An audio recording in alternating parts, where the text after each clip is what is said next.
someone badmouths your favorite celebrity, why does it feel like they insulted you? What if I told you your level of emotional attachment to celebrities predicts how you think about success? How much money, time, and emotion have you invested in someone who doesn't even know you? When I compared 50 countries in fan culture, something interesting happened. Let's dive into these questions in detail. So, what fan culture looks like? Simply put, giving an individual godlike treatment. Fan culture isn't just about liking someone, it often becomes full time emotional investment. Let's talk about what fan culture actually looks like in real life. Lakhs of people gathered to celebrate cricket victory for IPL 2025. The crowd got so uncontrollable that it turned into a deadly stampede, killing 11 people. Movie release where fans pour milk on giant cutouts of actors like they're performing a ritual. A political rally organized by a film star's new party where the crowd becomes so intense that 41 people lose their lives and over 100 gets injured. Actual temples being built for actors, real temples with daily prayers. Because entertainment has turned into worship nowadays. When a famous pop star announced her engagement in 2025, millions of fans reacted like a close family member got married, crying, celebrating, feeling personally involved in a relationship they were never part of. And then there's an everyday version. Changing your hairstyle, copying their walk, their dialogue, their on screen attitude, defending them in comment sections like you are their lawyer, buying products like sugary drinks, tobacco just because they smile in an ad. At some point, it stops being logical and it becomes delusional. Let me show you some evidence. A 2024 study published in nature.com linked high levels of celebrity worship with poor well-being and problematic social behaviors. An academic study done for ages 18 to 25 in Kerala found that the more intense the fan attachment, the more likely individuals feel one-sided relationships with the celebrity. One study found that 72.5% of intense celebrity worshippers in a sample of Nigerian higher education students reported poor mental health. And there are many more such research that exists today. Some international researchers developed something called Celebrity Attitude Scale. It measures intense and unhealthy admiration for famous people. A 2023 cross-cultural investigation published in a biomedical and life science journal confirmed this scale works across multiple countries, meaning extreme celebrity attachment is a measurable psychological pattern, not just social media drama. So this isn't just people being emotional, this is real psychology. In India, the scale, the emotion, the public display, it often goes from admiration to craziness. And that's what I will talk about next. Why hero worship is dangerous and why this needs to change. Liking someone is normal. Also, being inspired by someone is powerful. But when admiration turns into obsession, that's where things start to go off track. First danger, you slowly lose your own identity. Instead of asking, what do I think? You start asking, what did he say about this? Your hairstyle, opinions, clothing, political views changes. Even your personality changes. At some point, you are not living your life. You are running a fan account. Second, critical thinking dies. If your hero promotes something unhealthy, you buy it. If they say something questionable, you defend it. If someone criticizes them, you feel personally attacked. If they say something wrong, you believe it without fact checking. It's like your brain says, logic, not today, loyalty first. And that's dangerous, especially when celebrities influence money, health, even politics. Third, mob mentality kicks in. Individually, most people are calm. Put them in a crowd of emotional fans. Suddenly, everyone becomes a warrior. Online abuse, fights, crowd chaos, all because someone said something about your hero. Bye bye, free speech. Why? Because when your identity is attached to someone else, criticism feels like an attack on you. This is what causes stampedes. People actually die in stampedes. Fourth, it feeds insecurity. If your team wins, you feel like you won.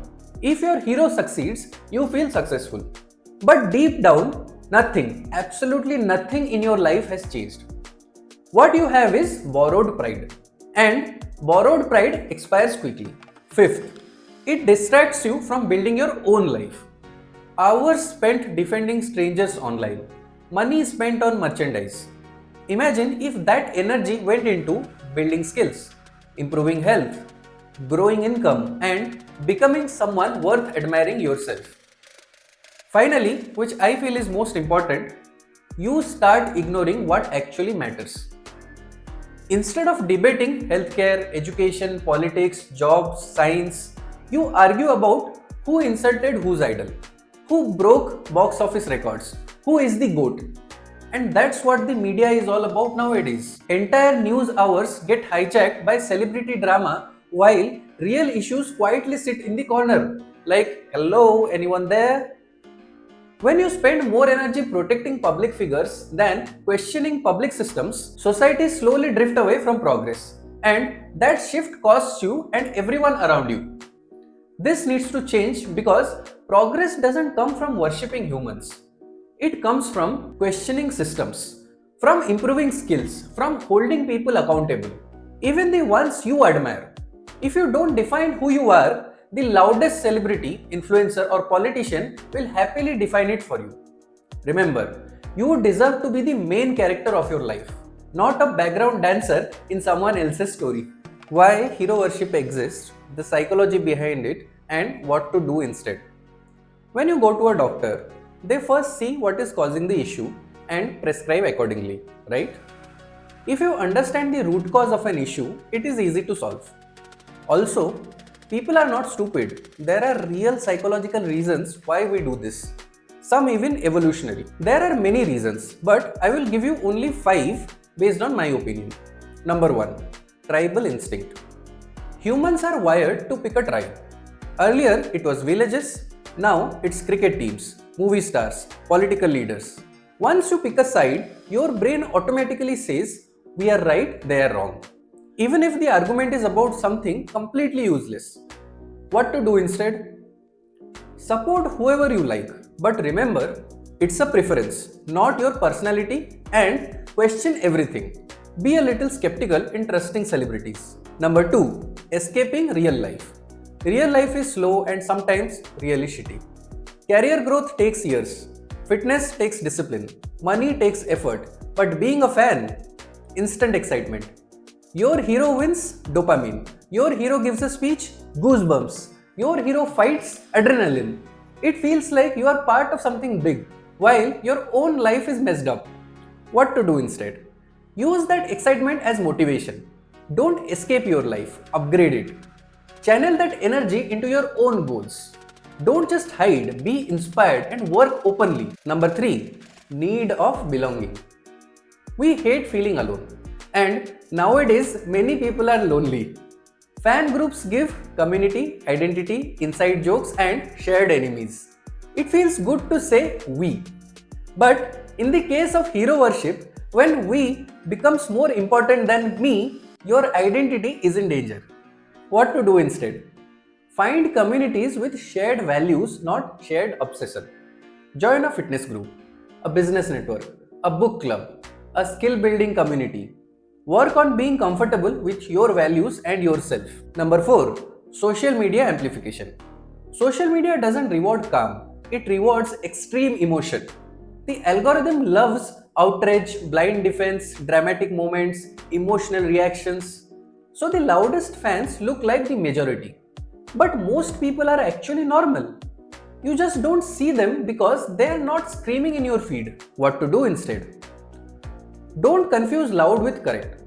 Pause before reacting. Ask, would I say this in real life? Double check facts before sharing to someone. Number 5. Middle class conditioning. In many households, hero worship is normal. Political leaders, film stars, cricketers, different fields, same pattern.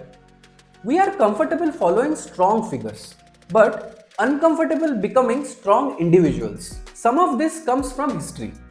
Colonial rule trained generations to obey authority. Respect the top, don't question too much. Over time, that mindset quietly stayed. In addition, middle class conditioning. Secure job, don't take risks, stay in line. So when people becomes powerful, bold, rich or famous, we attach ourselves to them. Their status feels like our status. If they rise, you feel elevated. But here's the quiet problem. Depending on someone else's power keeps you emotionally dependent. What to do instead? Simple. Flip the middle class mindset. Instead of stay safe, take calculated risks. Instead of don't question, question respectfully. Instead of don't aim too high, build skills aggressively. Instead of clapping for someone else's success, design your own success. Because the goal is not to worship strong figures. The goal is to become one. How an alternate reality will look like. Now imagine an alternate future.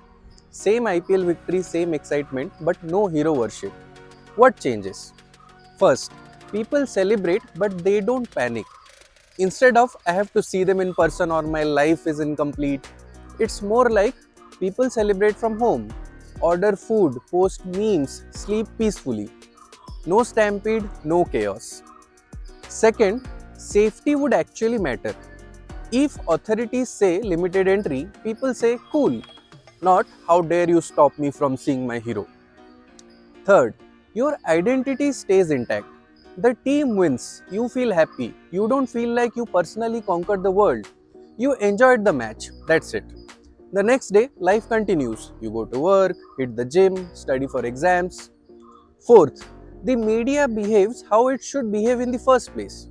Instead of dramatic background music and slow motion shots of people crying, they focus on strategy, performance, and teamwork.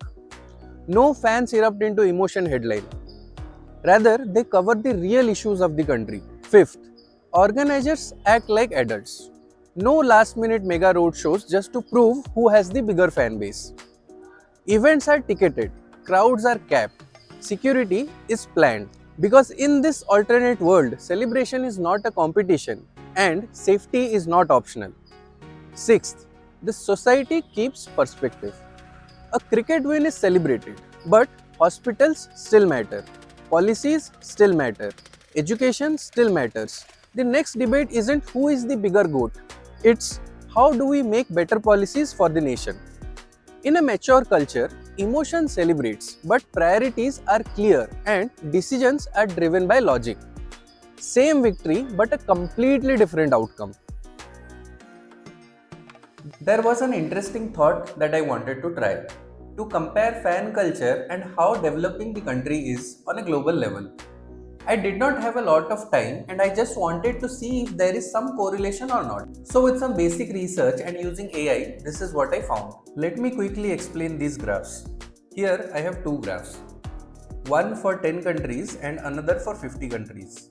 In both the graphs, on the x-axis you have fan culture intensity from low to extreme.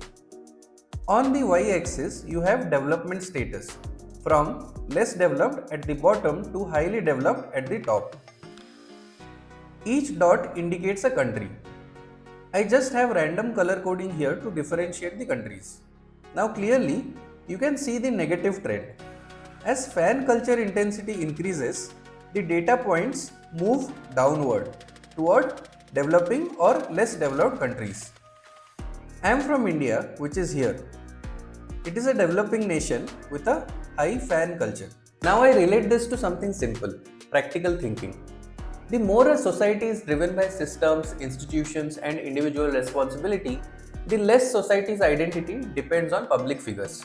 And that's exactly what my channel talks about, upgrading mindset from emotional reaction to logical reasoning. Definitely, this is not the only factor that decides how developed a country is. Economy, governance, education, healthcare, all of that matters. But culturally, this acts as a strong psychological indicator. Also, this doesn't mean developed countries don't have fans. They absolutely do. But in such developed societies, personal identity is less tied to public figures. In more developing or underdeveloped societies, group identity and hero worship often play a bigger emotional and social role. So the key point here is to understand when identity shifts from people to principles, from heroes to systems, development automatically follows. Lastly, I want to say since I have less resources, I would request some international body listening to this to take up this research and provide more evidence on this so that many countries may continue to grow. The healthy versus the unhealthy line. Now here is a checklist for you to understand. Imagine a line in the center. I call it the healthy versus unhealthy line. In the center, I have put the question that you need to ask yourself. On the right side, how the healthy answer looks like, and on the left side, how the unhealthy answer looks like. Let's go through them one by one. Do I feel personally attacked when someone criticizes my favorite public figure? Healthy answer is no, I can disagree without taking it personally. Unhealthy would be yes, it feels like they insulted me. Do I spend more time consuming or defending them than improving myself? Healthy answer would be no, my growth comes first. Unhealthy will be yes. Do I define myself by who I support? Healthy answer is I am defined by my skills, values, and actions. Unhealthy is it's a big part of who I am. Do I justify everything they do, even when it's wrong? Healthy is I can admire them and still disagree. Unhealthy is they must have a reason. Do I copy their lifestyle, opinions, or purchases without thinking? Healthy is I decide based on logic, not influence. Unhealthy is yes, if they use it, I use it. Do I focus more on personalities than real issues and solutions? Healthy is I care more about policies and outcomes. Unhealthy is yes, I get pulled into drama. Have I spent money irresponsibly? Tickets, donations, merchandise, travel just to prove loyalty? Healthy is I support within my means. My financial stability comes first. Unhealthy is yes, even when it hurts my finances. Have I argued, abused, or damaged relationships because of a public figure? Healthy is no belief is worth losing my character. Unhealthy is yes, I have fought over it. Just pause the video and take 5 minutes to ask these to yourself. Note here that if your answers are mostly on the left side, you are not a fan. You are emotionally invested beyond logic. If they are on the right, you admire them without surrendering yourself. Now I understand that even accepting that you are on the negative side is going to be a bit difficult and may require a little bit more thinking than usual. But I would suggest you definitely try it and see where you fall on the healthy versus unhealthy line. Let's be honest, you, me, and all of us at some level have a bit of hero worship inside us. Even the most logical person isn't completely free from influence. That's called being a human. But the difference between maturity and immaturity is simple. Just admire, don't surrender your identity. Celebrities, leaders, athletes, they are human beings. Talented? Yes. Influential? Yes. But still human. Real power has never belonged to one person. It has always belonged to the community. So respect greatness, learn from it, be inspired by it, but build yourself. And now I want to hear from you. Where do you think you stand on that healthy versus unhealthy line? Drop your thoughts in the comments and don't forget to like this video. If you are serious about self-improvement, lifestyle upgrade, and building a stronger version of yourself, don't forget to subscribe to my channel for more such videos.